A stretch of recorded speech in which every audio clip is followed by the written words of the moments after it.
My family mocked me for leaving Wall Street to sell pasta, but when their empire fell, I bought it back and made my father face the truth. I still remember the exact moment I decided to throw away my perfect life. It was 3 a.m. on a Tuesday, and I was staring at spreadsheets in my corner office at Goldman Sachs. My untouched dinner was growing cold beside me, an overpriced salad from the place downstairs, the same place I'd eaten at for the past 5 years. My phone buzzed. A text from my father read, "Big news, opening our 15th location next month. When will you finally join the family business? Time to stop playing with numbers and learn about real success." I looked at the photo he'd attached, him and my brother Anthony standing proudly in front of their newest Taste of Naples restaurant location. The same posed shot, the same forced smiles, the same mediocre Italian food that had somehow built my family's restaurant empire. Instead of responding, I took a bite of my cold salad and grimaced. Even bad Italian food would be better than this. My name is Sophia Russo, and I was living every Italian-American family's dream, a senior investment banker at Goldman Sachs at 28, making 7 figures a year with a corner office overlooking Manhattan. My father should have been proud. Instead, all he saw was that I wasn't part of Russo Restaurants, the chain of Italian restaurants that had been our family's pride for 3 generations. "Banking is for people who can't create anything real," he'd say at every family dinner. "Anyone can move money around. It takes real skill to build a restaurant empire." What he never understood was that I did know about food.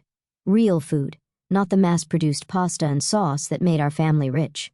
Every vacation day I had, I spent traveling, eating at tiny local restaurants, learning about authentic cuisine.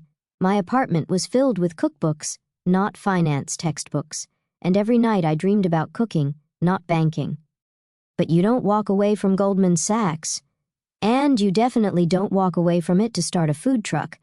At least that's what everyone told me. That night, something inside me snapped. Maybe it was the cold salad. Maybe it was my father's text. Or maybe it was just time. I opened my laptop and started writing my resignation letter. The next morning, I walked into my boss's office before the markets opened. "You're what?" Jake stared at me like I'd grown a second head. "Sophia, you're on track for partner. 2 more years tops." I placed my resignation letter on his desk. "I'm opening a food truck." He started laughing, then stopped when he saw my face. "You're serious? You want to leave Goldman Sachs to sell hot dogs?" "Not hot dogs," I said. "Real Italian food, the kind my grandmother used to make before my father turned our family recipes into frozen pasta sauce." Jake leaned back in his chair, running a hand through his graying hair. "Look, if this is about money..." "It's not about money," I cut him off. "It's about creating something real." As I walked out of his office, my phone started buzzing. News travels fast on Wall Street. By the time I reached my apartment, my father was already calling. "Have you lost your mind?" His voice boomed through the speaker. "I just got a call from Arthur Goldman himself. A food truck. You're throwing your life away." I let him rant, walking into my kitchen where my grandmother's handwritten recipe book sat on the counter. I'd spent years collecting her recipes, testing them in secret, perfecting them while my family thought I was working late at the office.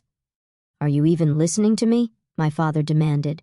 "Yes, Papa, I hear you, but for once I need you to hear me." I opened the recipe book to her signature dish, pasta alla nana, made with a sauce that took 3 days to prepare. "I'm not throwing my life away. I'm choosing my own path by becoming a street vendor.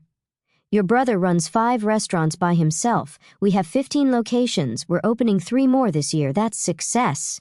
"No," I said, "that's mass production." "When was the last time you actually cooked anything, Papa? When was the last time you made Nana's recipes the way she taught us?" Silence. Then, times change. You can't make money cooking 1 pot of sauce at a time. "Watch me," I said and hung up. I opened my laptop. 5 years at Goldman had taught me more than just finance. I knew how to plan, how to analyze markets, how to build something from nothing. I'd helped launch million-dollar companies with less planning than I was putting into my food truck.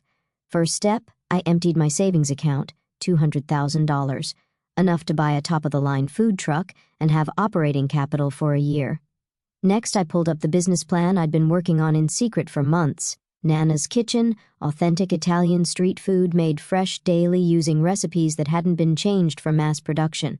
My phone kept ringing. My brother Anthony, my mother, my aunts and uncles. Everyone had an opinion about my mental breakdown. I ignored them all and started making calls of my own. By sunset, I'd found the perfect truck, a barely used kitchen on wheels that I could customize. By midnight, I'd secured all the necessary permits and licenses. And by dawn, I'd mapped out every food truck location in Manhattan, analyzing foot traffic patterns, lunch crowds, and competition. 1 week later, I stood in front of my shiny new food truck, now painted deep red with Nana's Kitchen written in gold script. Inside was a fully equipped kitchen, better than what most restaurants had. My grandmother's recipe book sat on the counter, ready to guide me. "You're really doing this?" I turned to find my mother standing there, looking worried. She was holding a container of what smelled like my father's mass-produced marinara sauce. "I thought you might need this," she said, holding out the container, "for emergencies." I shook my head. "No emergencies, Mama, only real food." I opened my grandmother's recipe book. Remember how Nana used to spend 3 days making her sauce? How the whole house would smell like basil and garlic? That was before we had 15 restaurants to run, she sighed. "Sophia, your father built an empire. By taking Nana's recipes and turning them into fast food," I said. "I started preparing for my first day, laying out fresh ingredients I'd bought from local markets. He built what he wanted. Now it's my turn." She left without another word, taking her container of sauce with her. I watched her walk away, then turned back to my preparations. My first customers would be arriving in 2 hours.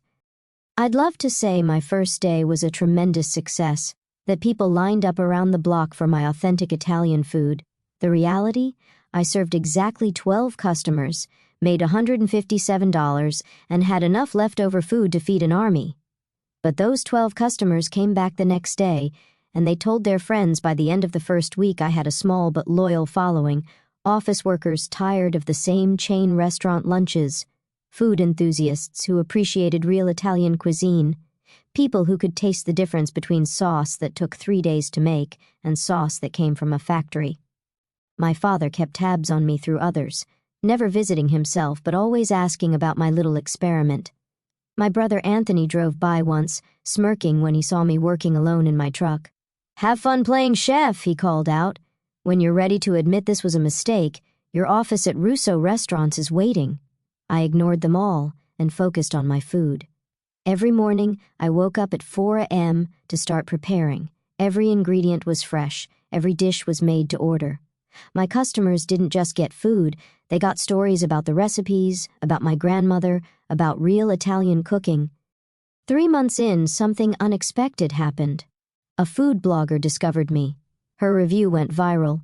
"Forget everything you know about Italian food trucks. Forget everything you know about Italian restaurants. Nana's Kitchen is serving the most authentic Italian food in New York, and they're doing it from a truck." The next day, the line stretched around the block. I sold out by 1 p.m., then came the write-up in the New York Times food section, followed by Eater, then Bon Appetit. Suddenly, my little experiment wasn't so little anymore. I needed help. I hired 2 assistants, then 4. I added a second truck, then a third, each one serving the same authentic recipes made fresh every day.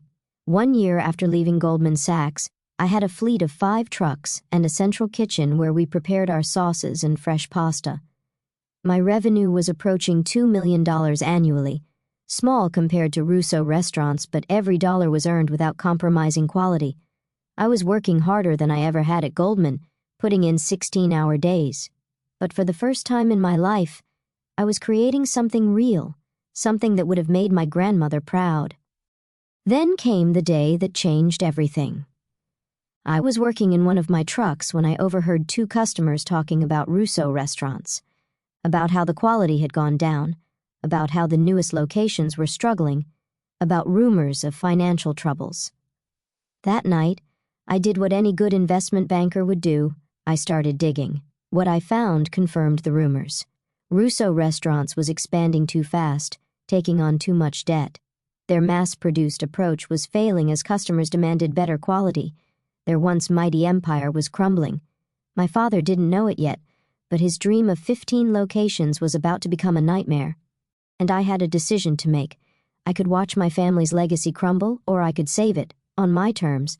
What I did next would change not just my family's restaurant empire, but the entire way we thought about food, family, and success. But first, I had a sauce to prepare.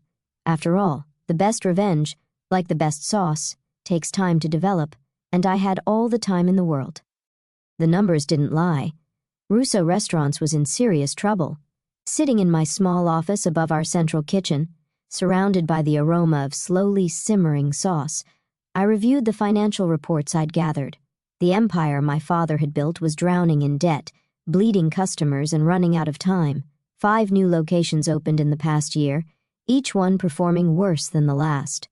Food costs were skyrocketing because of their bulk buying contracts, customer satisfaction scores were plummeting, and worst of all, a $50 million loan was coming due in 6 months that they couldn't possibly pay. My phone buzzed. A text from Anthony read, "Hey sis, how's the food truck life? Still playing chef?" I looked at the expansion plans spread across my desk. Not just plans for more trucks, but for something bigger, something that would change everything. Actually, I typed back, "I'm thinking about expanding. Want to get coffee?" We met at a small Italian cafe, not one of our family's restaurants. Anthony showed up in his designer suit, reeking of expensive cologne and desperation. He didn't know I could smell the fear on him. "So?" he smirked, stirring his cappuccino, finally ready to admit this food truck thing was a phase. "Your office is still empty." I took a sip of my espresso, properly made, unlike the automated machines in his restaurants. "Actually, I want to talk about Russo Restaurants. Specifically, about the Bronx location's 42% drop in revenue last quarter." His cup clattered against the saucer. "How did you—" "Or the 3 health code violations at the Brooklyn location," I continued. "Or maybe the $50 million loan that's coming due." I pulled out a folder. "I may have left Wall Street, Anthony, but I didn't forget how to read financial statements." "You've been spying on us," he said. "Public records, brother. Amazing what you can find when you know where to look." I leaned forward. "You're in trouble, big trouble." He deflated slightly, his arrogance cracking. "Papa says we can handle it. We just need to cut costs. Maybe close a few locations. You need $50 million in 6 months, and your credit is maxed out. Cost cutting won't save you." I opened the folder, sliding over a proposal I'd spent weeks preparing. "But I can." He laughed, but it sounded hollow. "With what? Food truck money?" "With Nana's legacy fund." His laughter stopped. "Never heard of it." "You wouldn't have. I created it 3 months ago using my Goldman Sachs connections. It's a private investment firm specializing in restaurant turnarounds." I watched his face as understanding slowly dawned. "We have $2 billion in capital, and we're very interested in authentic Italian restaurants." Anthony's hands trembled slightly as he picked up the proposal. $2 billion? That's impossible. You've been running food trucks." "I've been running food trucks, making connections and building a reputation for quality food. Meanwhile, I've also been raising capital, analyzing failing restaurants, and preparing for this moment." I pulled out another document. "This is a preliminary offer. We'll assume the debt, inject fresh capital, and restructure operations." "Papa will never agree," he said. "He'd rather go bankrupt than give up control." "Then you go bankrupt, and we'll buy the assets at auction." I stood up, leaving the documents on the table. "You have 48 hours to discuss this with him. After that, we start buying up your debt on the secondary market, and trust me, Goldman Sachs remembers me very well." I left him sitting there, staring at the numbers that spelled the end of his world, or the beginning of a new one. That evening, my mother showed up at my central kitchen. I was in the middle of teaching new staff how to properly make Nana's sauce, just as she had taught me years ago. "Your brother told us," she said quietly, watching me stir the sauce, "about your investment firm, about the offer." I added a pinch of fresh basil to the pot. "And your father is upset." "Of course he is," I said. "His daughter, who threw her life away, now has the power to save or destroy his legacy." I handed her a spoon. "Taste." She dipped the spoon in the sauce, and for a moment I saw tears in her eyes. "It tastes just like Mama used to make. That's because I make it exactly the way she taught us, before Papa decided it was too expensive, too time-consuming to do it right." I turned down the heat, letting the sauce simmer. "Every truck, every batch, every single day, we do it right." "He's not a bad man, Sophia," she said. "He just wanted to build something big. I know, Mama, but he built it by sacrificing what made our food special. I wiped my hands on my apron. Now I'm offering to help him fix it, but it has to be my way. She nodded slowly. He wants to meet tomorrow night at the original restaurant.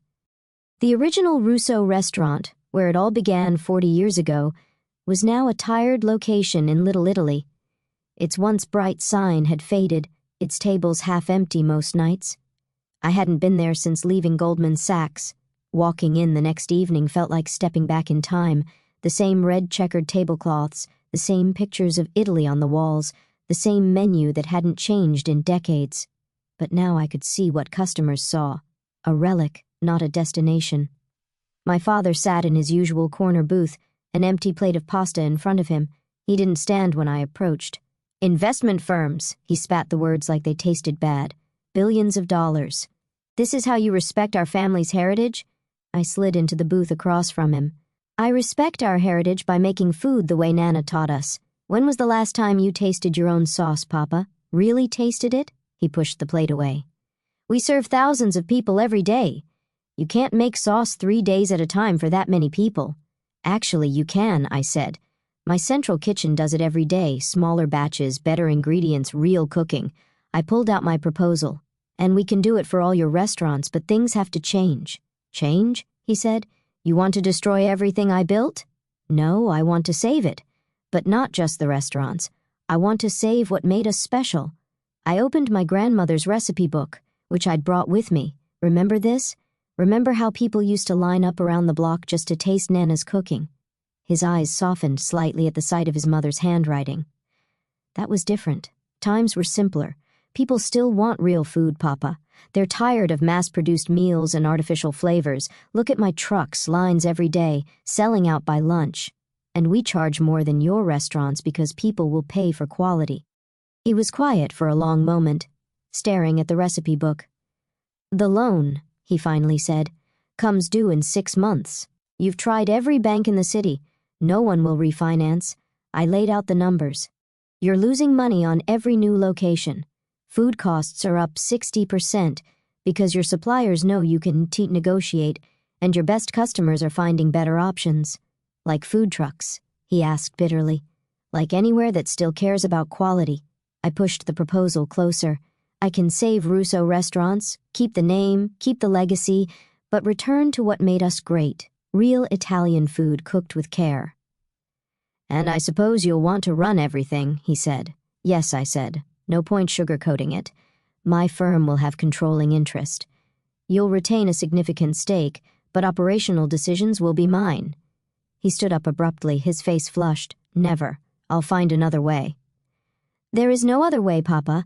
You have 6 months until the loan comes due, 5 months until suppliers start demanding cash on delivery, 4 months until you have to start closing locations. I stood too, matching his stance. I'm not asking for your permission. I'm offering you a choice. A choice? He laughed harshly. Between selling my life's work to my ungrateful daughter or going bankrupt? No. A choice between admitting you need help or watching everything you built get sold off piece by piece. I gathered my things. You have until Monday to decide. After that, we start buying your debt. I walked out of the restaurant, leaving him standing there among the empty tables and faded memories. Outside, one of my food trucks was parked nearby, the evening shift serving dinner to a long line of customers. The next few days were silent. No calls from my father, no texts from Anthony, but I knew they were running the numbers, realizing what I already knew. They had no choice. On Monday morning, my phone rang. The board wants to meet, Anthony said, his voice tight. To discuss your proposal. The meeting was set for Wednesday at their corporate headquarters. A fancy office building that had seemed so impressive when I was young. Now it just looked like another monument to prioritizing size over substance. I arrived early, dressed in chef's whites instead of a business suit. Let them see who I really was, not who they wanted me to be. The boardroom was full. My father, Anthony, the other executives who had helped build and nearly destroy our family's legacy. They all watched as I set up my presentation. But first, I had servers bring in lunch. Dishes from my food trucks, made fresh that morning. Before we discuss numbers, I said, I want you to taste something. The sauce was made exactly how Nana taught us. 3 days, fresh ingredients, no shortcuts. They ate in silence. I saw the recognition in their eyes, the memory of what our food used to taste like before mass production and cost-cutting destroyed it. My father put down his fork, wiped his mouth, and looked at me. In his eyes I saw something I'd never seen before, respect. "Now," I said, pulling up the first slide of my presentation, "let's talk about how we save Russo restaurants." What happened next would change not just our family's business, but the entire way America thought about Italian food. But that's not where the story ends, because sometimes saving something means completely rebuilding it, and I was just getting started. The transformation of Russo restaurants began at 4 a.m. on a Monday morning, 3 weeks after the board meeting. I stood in the kitchen of our original location, surrounded by my best food truck chefs and a very skeptical kitchen staff. "Today," I announced, holding up my grandmother's recipe book, "we learned to cook again." The executive chef, who had been running this kitchen for 20 years, crossed his arms. "We know how to cook." "No," I corrected him gently. "You know how to heat up pre-made sauce and boil factory pasta. Today, you learn to make real Italian food." Over the next 12 hours, we made sauce the way Nana had taught me. Fresh tomatoes, not canned, herbs picked that morning, slow-cooked, stirred by hand, tasted every hour. The kitchen staff watched, skeptical at first, then increasingly interested as the aroma filled the air. By dinner service, we had 1 batch of real sauce ready. I made an announcement to the dining room. "Tonight, we're offering a special pasta alla nana made from my grandmother's original recipe. Same price as our regular pasta, but limited quantity." We sold out in 2 hours. The next day, the line stretched around the block. But this was just one restaurant. We had 14 others to fix, and a mountain of debt to deal with. My father, surprisingly, became my strongest ally. After that first night, after seeing customers' reactions to real food, something changed in him. He started coming to the kitchen early, watching us cook, even rolling up his sleeves to help. "I had forgotten," he admitted one morning, stirring a pot of sauce, "how it used to be, how Mama did it." Anthony was a harder sell. "This is inefficient," he complained during a management meeting. "We're spending 3 times as much on ingredients, 5 times as much on labor, and charging twice as much per dish." I cut in, sliding over the latest numbers, full dining rooms, and lines out the door. The transformation wasn't easy. We closed 3 underperforming locations and converted 2 others into training centers. I brought in my food truck teams to train restaurant staff, teaching them not just recipes, but the philosophy behind real Italian cooking. Every location got a complete makeover. Out went the checkered tablecloths and cheap wine glasses. In came elegant simplicity, open kitchens where customers could watch their food being made, wine lists curated by actual sommeliers. But the biggest change was in our central kitchen, or rather, its elimination. "No more mass production," I announced 6 months into the transformation. "Each restaurant makes its own sauce, its own pasta, its own everything. Fresh daily, no shortcuts." The food critics noticed. The first review came from the New York Times. "Russo Restaurants has undergone a miraculous transformation. What was once a chain of mediocre Italian restaurants has become a collection of authentic trattorias, each offering food that would make any Italian grandmother proud." Michelin stars followed, first one restaurant, then another. Our prices went up, but customers didn't complain. They were getting real food, cooked with care and passion. 1 year after taking control, we had fewer locations but triple the revenue. The debt was paid off, our suppliers were happy, and our staff turnover had dropped to nearly 0. Turns out, people like working in kitchens that actually cook. But the real moment of triumph came during Sunday dinner at my parents' house. For the first time in years, the whole family was gathered around the table. My mother had cooked, really cooked, not just heated up pre-made food. "I have something to show you," my father said after dinner. He led me to his study, where a new frame hung on the wall next to his business awards. Inside was a food truck permit, my original one from when I first started. "I was wrong," he said quietly, "about everything, about you." I hugged him, smelling the familiar scent of garlic and basil that now clung to his clothes, just like it had clung to Nana's. "We were both right, Papa," I said. "You built something big. I just helped make it good again." 2 years after the takeover, Russo Restaurants had become Russo and Daughter, my condition for the final rebranding. We had 10 locations, each one unique, each one excellent. The waiting list for dinner reservations was months long. My food trucks were still running, still popular. I kept them as our research and development kitchens, testing new recipes, training new chefs, keeping us connected to the streets where real food culture lies. Anthony finally came around when he realized that quality meant both better profits and more respect in the food world. He now runs our chef training program, teaching new cooks the difference between making food and making memories. Last month, a young chef from our newest location asked me why we spend so much time and money doing things the hard way. I took her into the kitchen and showed her how to stir the sauce, just like Nana taught me. "Feel that?" I asked as she stirred. "That's not just sauce. That's tradition. That's family. That's love." She nodded, understanding, filling her eyes as the aroma of slowly simmered tomatoes and fresh herbs surrounded us. Later that evening, I found my father in the same kitchen, teaching another young chef how to make pasta by hand. His sleeves were rolled up, flour dusting his once immaculate suit. "You know," he said when he saw me, "I spent 30 years trying to make this business bigger. You spent 2 years making it better." I picked up a handful of flour, felt its texture, just like Nana taught me. "Why not both?" He smiled, really smiled, the way he used to when I was little and helped him in the kitchen. "Why not both?" he said. "Indeed. We're expanding again, but differently this time. Each new location has to earn its right to exist by maintaining our standards. No shortcuts, no compromises, no mass production. Every sauce is made fresh, every pasta rolled by hand, every dish cooked with pride. The investment firm that started it all is still going strong, still transforming restaurants, still proving that quality and profit can coexist. But that's not what I'm most proud of. Last week I found my grandmother's recipe book in the kitchen of our original location. It was open to her sauce recipe, the pages stained with tomato and oil, the way a well-used cookbook should be. But it wasn't just her handwriting anymore. There were notes in the margins from our chefs, little tweaks and observations, the recipe evolving while staying true to its roots. That's when I knew we'd succeeded. Not because of the awards or the profits or the waiting lists, but because we'd created something my grandmother would have been proud of. My father joined me in the kitchen that evening, putting on an apron like he does every day now. "Ready to make the sauce?" he asked. I smiled, reaching for the tomatoes. "Always, Papa.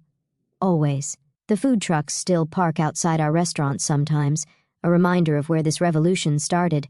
And every morning, when I smell the sauce starting to simmer, I think about that scared girl who left Wall Street with a dream of doing food right. Turns out, you can go home again. You just have to be willing to cook up some changes along the way. Last night, a food critic asked me if I ever regret leaving Wall Street. I led her into our kitchen, showed her the sauce bubbling in huge pots, the pasta being rolled by hand, the chefs working with pride and passion. Banking taught me about numbers, I told her. But this taught me about value, and those are very different things. She took another bite of her pasta, closed her eyes in bliss, and nodded. She understood. Because in the end, success isn't just about how much money you make. It's about staying true to what matters. In my case, good food and family legacy. Sometimes those things seem to conflict, but with enough determination and maybe a food truck or two, you can find a way to make them work together. Now, if you'll excuse me, I have some sauce to stir. After all, the best traditions are the ones you practice every day. And somewhere I know Nana is smiling.